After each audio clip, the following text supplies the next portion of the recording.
So following on from the upgrade and changes to the Lee Enfield 177 that I'm doing, I'm just about there with the tuning process. I have a very small adjustment to make on the regulated pressure output, so I'm going to make a little video just now of the strip down and regulator adjustment of the 177. I'm probably not going to take apart the pellet probe and the action block, but the rest we'll run through just now as a quick guide of how to strip down and adjust the regulator if you need to. Starting off, we'll remove the scope.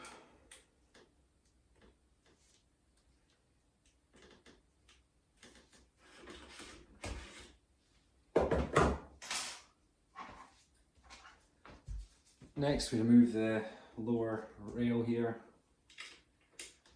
2 Allen key screws, or bolts should I say.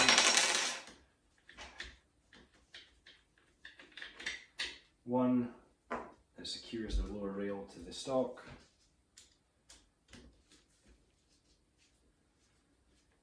and another one, the bolt furthest away from the stock.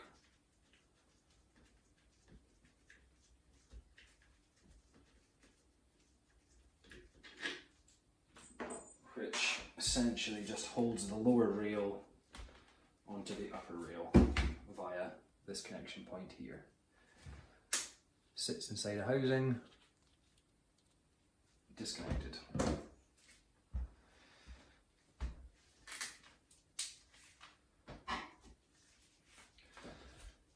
going to go ahead and remove the screw that holds the stock to the action on the air cylinder. Phillips screwdriver.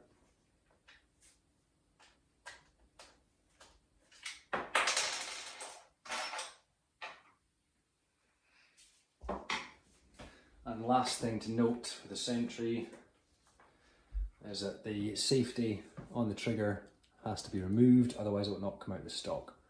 So remove the safety trigger.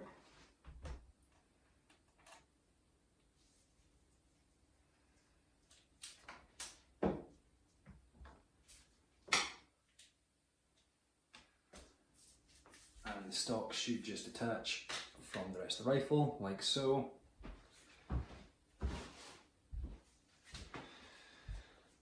Put the stock to one side.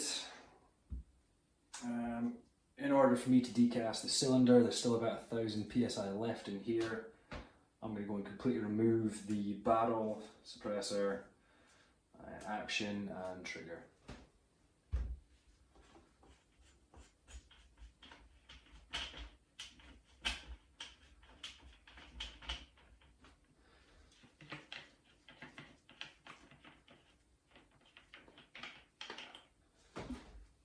Suppressor removed.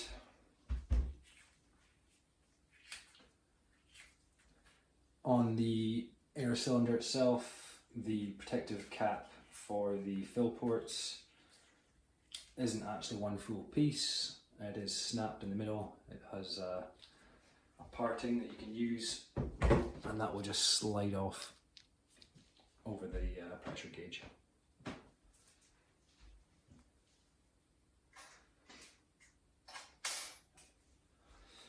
To remove the barrel and the upper rail, there's a small grub screw in the action block at the top. This screws down and holds the barrel in place. We'll go ahead and remove that.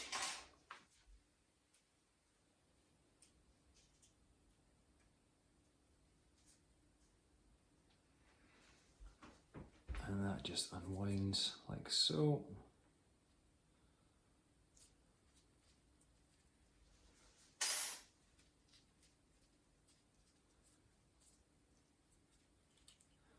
Grub screw removed.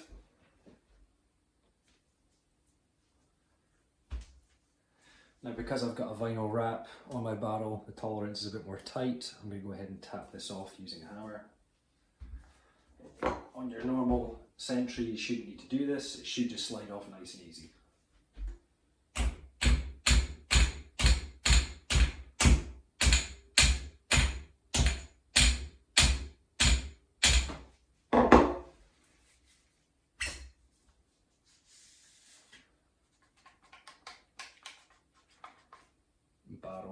with the shroud comes off.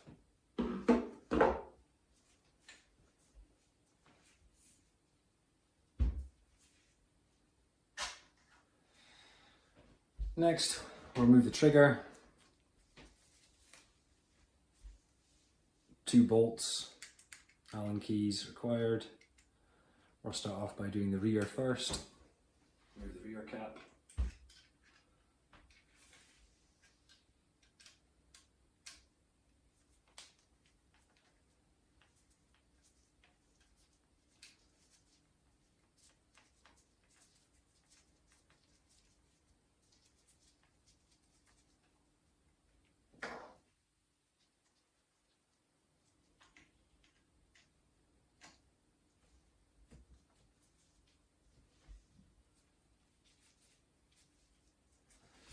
And then the second screw in the bottom here, this side of the trigger.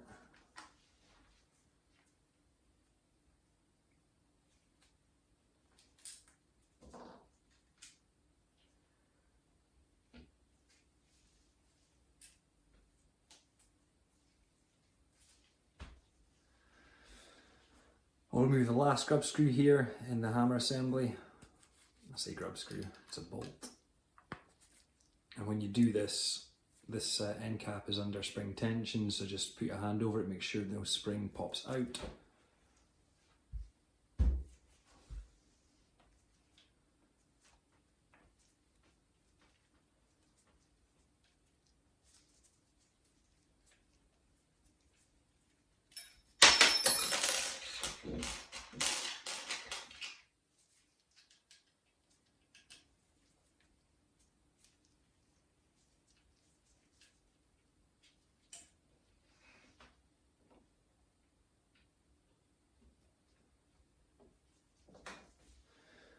Gently release the end cap and the assembly will come out.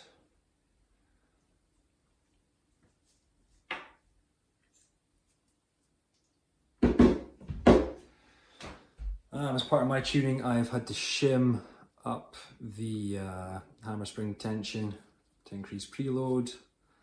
This in turn has flattened my curve of shots over a wide pressure range. I've also cut up a yogurt pot of all things and used the plastic inside the spring as a dampener. This basically reduces the twang when the trigger's pulled and the hammer spring goes back into extension. So this quietens down the trigger shot. Small bit of plastic coiled up inside, shock absorber essentially. Hammer spring and the end cap can sit there.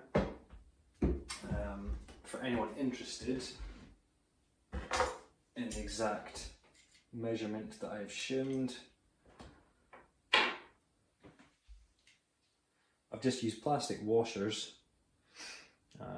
We got a total there of 9 millimeters. 9 millimeters of shim.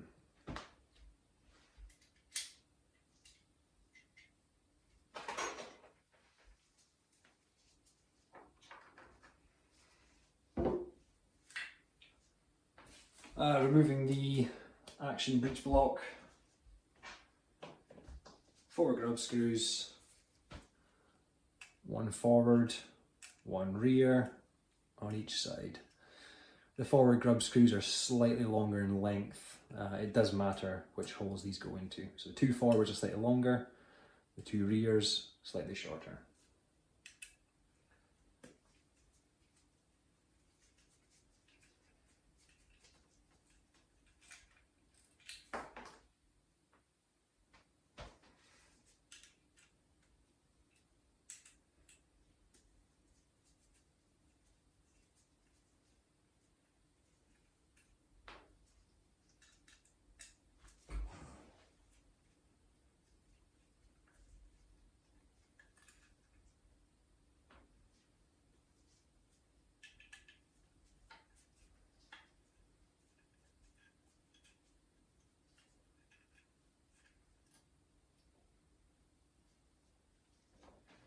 Now that's done, the action should just come up.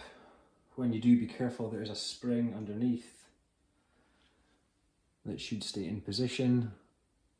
You can see it there at the bottom of the block. Transfer port has also come out, stuck on this side. That's fine, not a problem, but that transfer port is loose if you want it.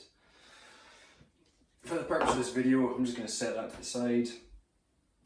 We have the hammer weight with locking with the action dog here. Remove the dog, flathead screwdriver.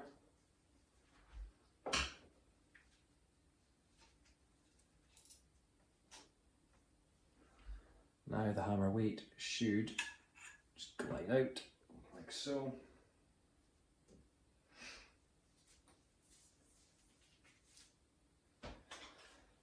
I'm going to go ahead and degas this rifle. In order to do so, I've currently got a O-ring in the transfer port here. I'm going to remove that because the way I'm going to do this seal can blow out. Let's just prevent that from happening.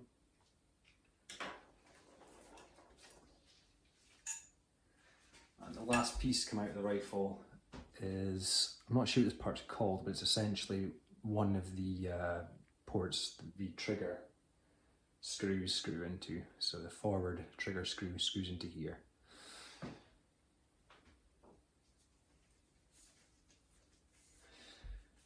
Now for degassing, I'm essentially going to use a screwdriver. It's not the most technical of ways of doing this.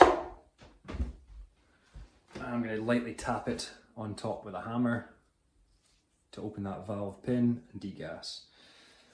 I'm going to get a large amount of air coming out through the transfer port and it'll be loud, so I'm just going to wrap this up, try and dampen the noise.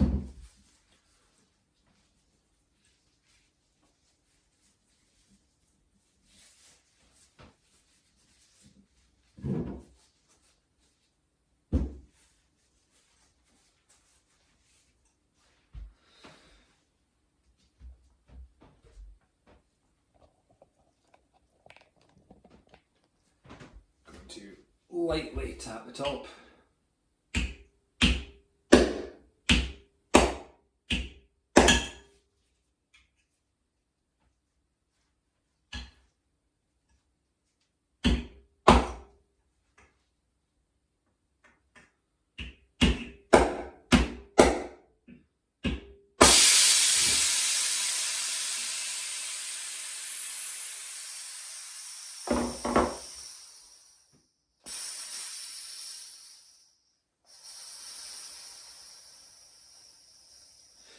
Of course, alternatively, you can just fire the rifle until there's zero pressure left. This is the way I'm doing it just for quickness of this video.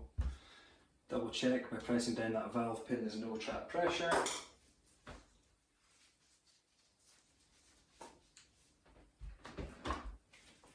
Verify on the gauge that there's no pressure.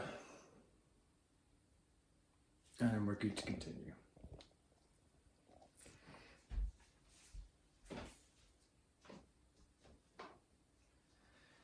We need to remove this part here. This is essentially what bolts into the regulator in the cylinder tube, and this is where you screw your screw that holds the stock to the barrel, or as I say, the whole rest of the rifle. So that first screw that we did when we removed the stock from the rest of the gun screws into here. We need to remove this because this joint screws into the regulator.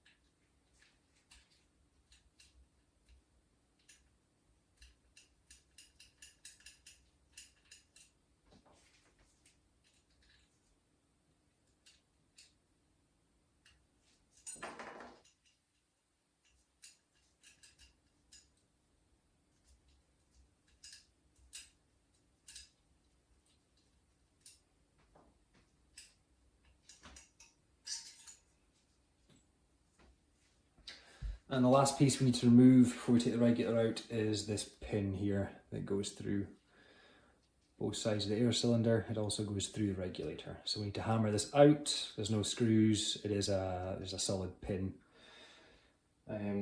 I'm going to take us through the garage just now to do it. This is the workbench there, it's a bit easier, but essentially all I'm going to do is use something possibly along the lines of this, put it on top and hammer this down until the pin comes out. So I'll pause just now, we'll come back once the pin's out. Okay, so the pin's been loosened in the garage, it's just about out. We'll finish that here just now.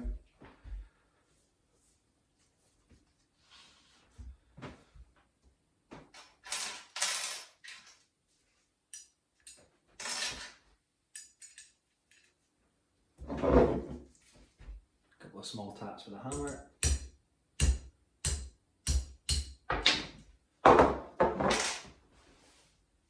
And the retaining pin falls out. Sorry, one more piece to take out, and that is the gauge fill side end. The way I like to do this is by having some sort of pole. Use a screwdriver in there. Another one down at the hammer and block action side is a backup wrench. Just hide that through. Hold the back up and spin anti-clockwise.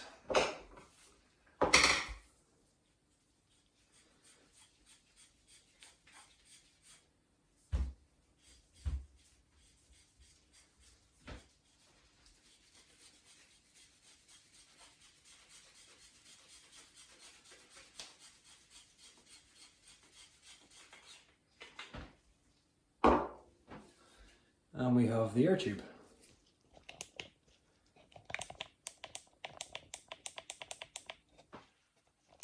Just adjusting some lights so we can see down that tube. Hopefully.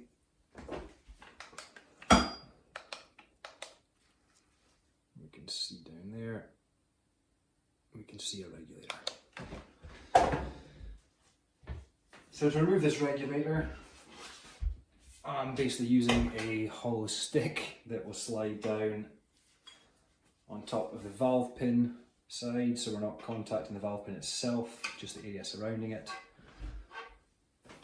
And we're going to push it out. Not much force required.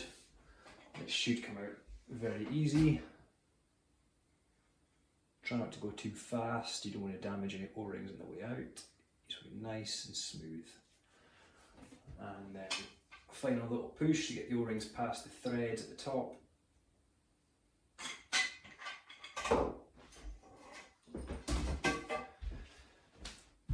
And there we have it, the regulator is out.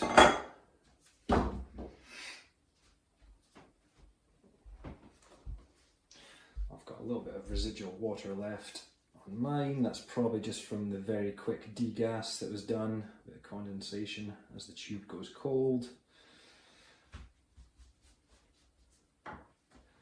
Do a quick inspection of the end of your tube. Ensure it's free from dirt and grime.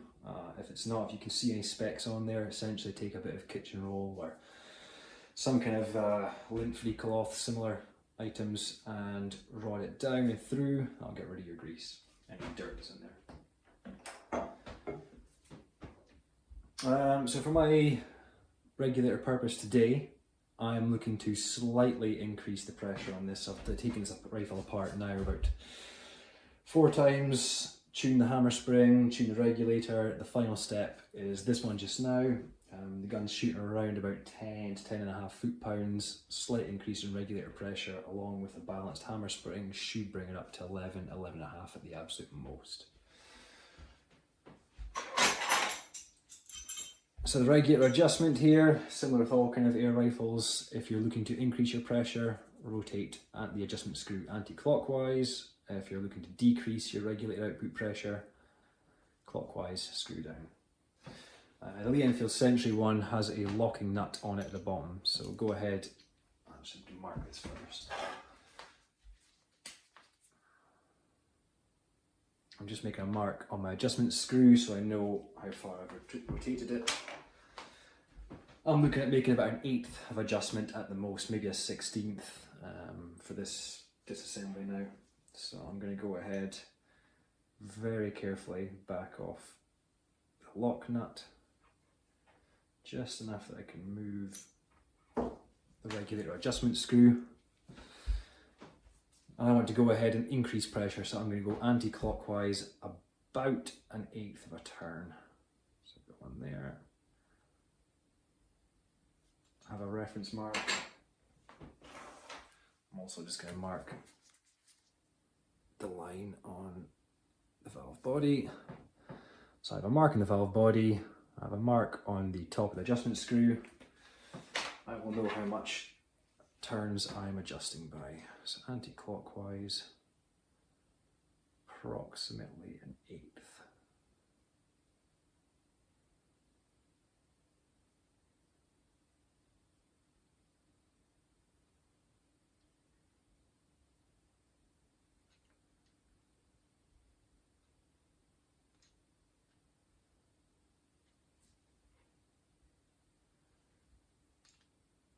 That's about 1/8 there. Go ahead and readjust the lock nut, screwing it in so that you lock in position where you have.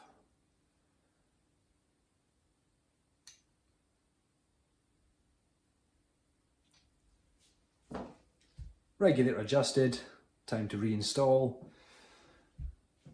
I'll do a second video on the assembly and the installation, but for now that concludes this video of how to get the regulator out of the Lee Enfield Sentry and adjust. Enjoy.